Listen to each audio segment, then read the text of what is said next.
कि जैसे सोहागिन हाथे शोभेला चूड़ी आ हिंदी के हो सही सी गारे भोजपुरी की असली भाषा हटे हो, असली भाषा है यूपी बिहार के।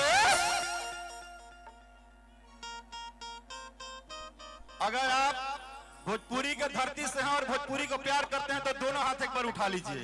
एक सेकंड नहीं, हाथ उठाएं उससे पहले ना कि जैसे सोहागिन हाथे शोभेला चूड़ी हिंदी के हो सही सी गारे भोजपुरी असली भाषा हटे हो, असली भाषा है यूपी बिहार के। गाना अगर एक लाइन हम गावत नहीं तो चाहब कि भोजपुरी भाषा के सम्मान में सब लोग हाथ उठा ली, दोनों हाथ जहां तक आवाज जाता हाथ उठा के एक बार ताली बजा के कि असली भाषा है यूपी बिहार के, जे हिलौले बाटे पूरा संसार के, जे हिलौले बाटे पूरा संसार के।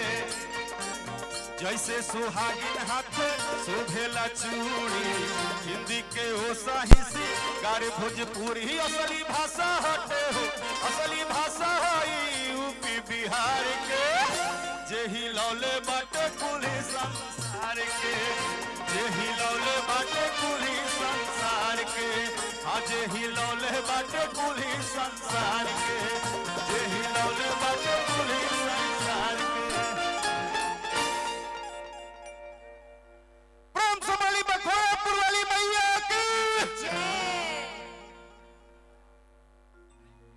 राकेश भैया, अक्षरा जी, एक मेरा रिक्वेस्ट है, ये हिंदू नववर्ष और हम लोग शुरू भी होते हैं, मैं अनुरोध कर रहा हूं अजय भैया और अक्षरा जी का भी ध्यान खींच रहा हूं। एक भक्ति गीत, देवी गीत जो आप लोग का च्वाइस हो, अक्षरा जी का भी, उस पर एक नृत्य हो जाता है देवी गीत से, चूंकि माँ का मंदिर भी है, अभिनंदन भी है, सम्मान।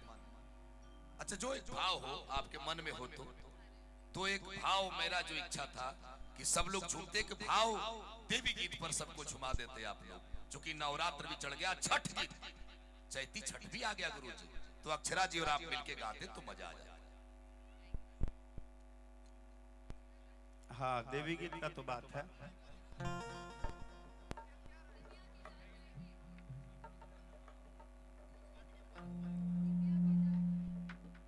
अभी पहले एक देवी गीत गा दे रहे हैं, फिर छठ हम लोग गा देंगे।